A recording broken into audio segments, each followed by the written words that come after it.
এই ধরনের একটা আমরা সোলার সিস্টেম অঙ্কন করতে পারবো। যদি আজকের এই টিউটোরিয়ালটা আপনারা ভালো করে বুঝে থাকেন, তাহলে এইভাবেই আপনি একটা আপনি সোলার সিস্টেম অঙ্কন করতে পারবেন। আপনি চাইলে এখানে আরও বেশি লেয়ার অঙ্কন করতে পারবেন। তো আমি জাস্ট এখানে 3-4টা লেয়ার দিয়েছি, আপনি চাইলে লেয়ার আরও বাড়াতে পারেন। হ্যালো বন্ধুরা, কেমন আছেন সবাই? আশা করি সবাই ভালো আছেন। তো বন্ধুরা, আমরা আজকে শিখব একটা সোলার সিস্টেম কিভাবে কাজ করে। তো বন্ধুরা দেখেন, এই যে আমরা পাওয়ার পয়েন্টের মাধ্যমে আমরা সৌরজগৎ অঙ্কন করে এটাকে অ্যানিমেশন দিয়ে কিভাবে ঘূর্ণায়মান অবস্থায় থাকে এটা আমরা দেখব। তো যেমনটা আপনারা দেখতে পেয়েছেন ইতিমধ্যে। তো চলুন কাজটা শুরু করি। এটা করার জন্য আমরা প্রথমে 2টা ছবি ডাউনলোড করে নিব। একটা হচ্ছে স্পেসের ছবি, একটা সূর্যের ছবি। তো আমরা পাওয়ার পয়েন্টে গেলাম। তো পাওয়ার পয়েন্টে সর্বপ্রথম আমরা ওই পিকচারটা ইনসার্ট করে নেব। আমরা যে সোলারের যে স্পেসের যে ছবিটা ছিল এটাকে আগে ইনসার্ট করে নেব। পিকচারে গিয়ে আমরা এট ফার্স্ট ওই ছবিটাকে আমরা এখানে ইনসার্ট করব।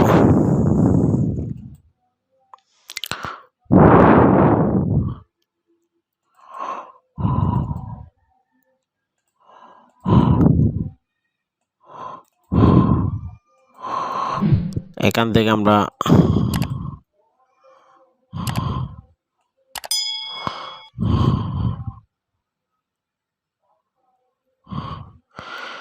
দেখতে পাচ্ছেন ছবিটাকে আমরা ইনসার্ট করে নিলাম। আমরা একটু বড় করে দিলাম, অর্থাৎ আমাদের পেজটা যত বড় আছে এত বড়ই করে রাখলাম।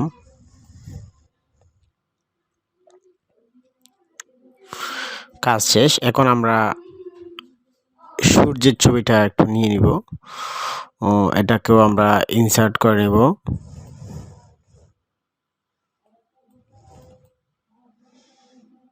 যেমনটা দেখতে পাচ্ছেন। তো আমরা এখানে পেছনে যে হোয়াইট ব্যাকগ্রাউন্ডটা আছে এটাকে একটু রিমুভ করার জন্য আমরা রিমুভ ব্যাকগ্রাউন্ডে ক্লিক করলাম, ওকে করে দিলাম।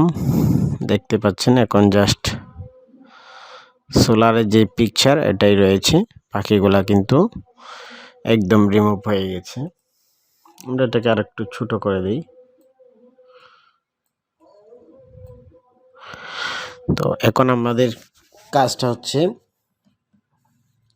এখন আমরা এটাকে কেন্দ্র করে কয়েকটা লেয়ার নিব, শেপে গিয়ে বৃত্তাকার। এই দেখেন বন্ধুরা, এটা একটা লেয়ার নিলাম। এটার অবশ্য আমি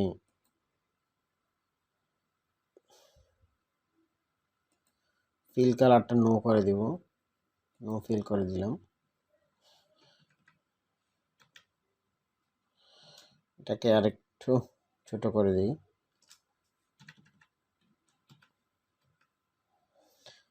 এটাকে কপি করে আমি আরেকটা লেয়ার বড় করে নিলাম, ঠিক সেম জিনিসটাকে আরেকটাকে কপি করে আমি আরেকটু বড় করে নিলাম।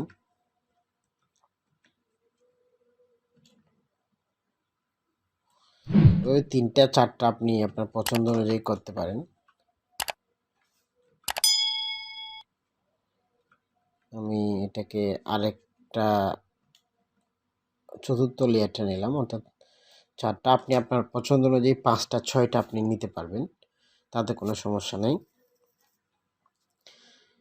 এ পর্যায়ে আপনি যে গ্রহগুলো সেট আপ করবেন, আমাদের যে মানে একটা গ্রহ একই লেয়ারের উপর আপনি সেট করবেন। আমি এটা এই লেয়ারের মধ্যে দিলাম, মানে এটাকে কেন্দ্র করে এই যে এই দাগের মধ্যে ঘুরবে, এই লেয়ারে ঘুরবে।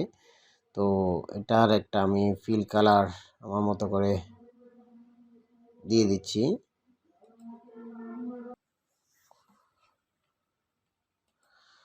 আমরা প্রথমে একটা লেয়ার নিলাম, এই লেয়ারের মধ্যে প্রথমে অ্যানিমেশনটা সেট করতে হবে, না হলে ঝামেলা হয়ে যাবে। প্রথমেই সেট করে নিব। সেটার জন্য আমরা যাব অ্যানিমেশনে, অ্যানিমেশন থেকে অ্যাড অ্যানিমেশন, এখান থেকে যাব মোর এন্ট্রান্স ইফেক্ট, সরি এখান থেকে যাব মোর মোশন পাথ, এখান থেকে আমরা সাইকেলটা সিলেক্ট করব।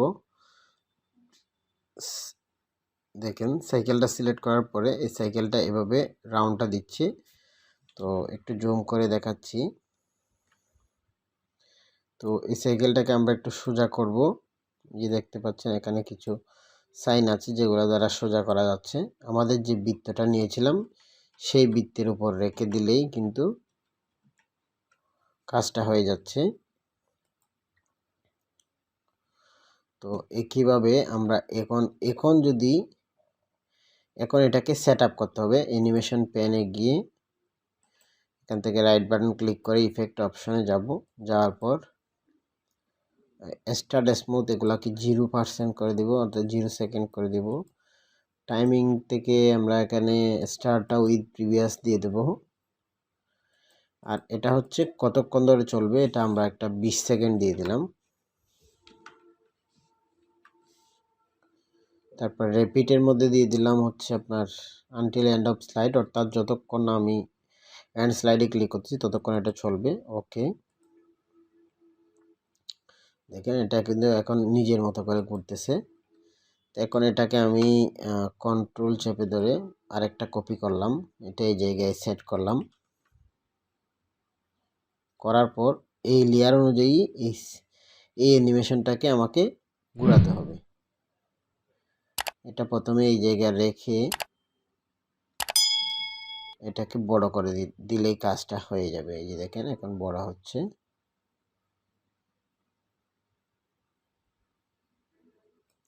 কাজ শেষ। এখন কিন্তু এটা এই লেয়ারে ঘুরবে।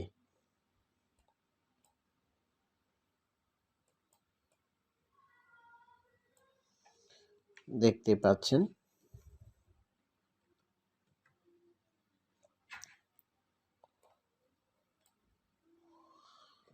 ওকে বন্ধুরা, এটা একটু কালারটা, আচ্ছা যাই হোক, এটাকে আমরা আরেকবার কপি করব। কপি করে এটাকে কপি করে আমরা এই জায়গায় দিলাম, তৃতীয় লেয়ারে। তো এটাকেও সেম ভাবে আমরা বড় করে নিব।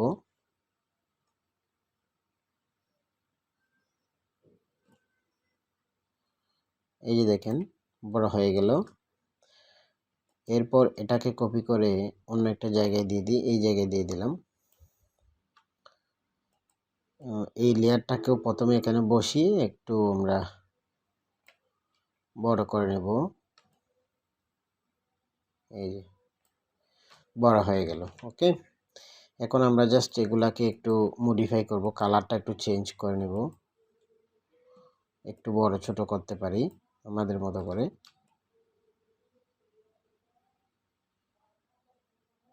এটাকে একটু ছোট করে দিলাম। এটার কালার সাইজটা সেম রেখে এটার কালারটা একটু পরিবর্তন করে দিলাম। এটাকে সাইজটা একটু বড় করলাম, কালারটা চেঞ্জ করে দিলাম। এটা সেম কালার হয়ে গেছে, তো একটু কালার চেঞ্জ করে দিই। তো দেখতে পাচ্ছেন বন্ধুরা কাজ শেষ। এখন জাস্ট এগুলার একটু আপনার ইয়াটা একটু চেঞ্জ করতে হবে, অর্থাৎ গুড়ার যে পর্যায়ক্রম বা যে সময়টা এটা একটু চেঞ্জ করতে হবে, কারণ সবগুলো একই সময়ে চললে একই রকম দেখাবে। তো এটাকে দিয়ে দিলাম বন্ধুরা 30 সেকেন্ড।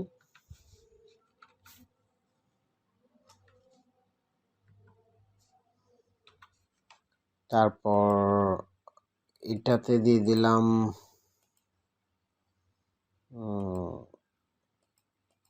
এটাতে দিয়ে দিলাম 25 সেকেন্ড। আরেকটা তো 20 সেকেন্ড আছেই আগেরটা। এটাতে দিয়ে দিলাম 15 সেকেন্ড। 5 সেকেন্ড করে আমি ডিফারেন্স টাইম দিয়ে দিলাম। ওকে, কাজ। এখন যদি আমি স্লাইড শোটা ওপেন করি, দেখেন স্লাইড শো বন্ধুরা দেখতেই পাচ্ছেন খুবই অসাধারণ একটি কাজ হয়েছে। তো এই ধরনের একটা আমরা সোলার সিস্টেম অঙ্কন করতে পারবো।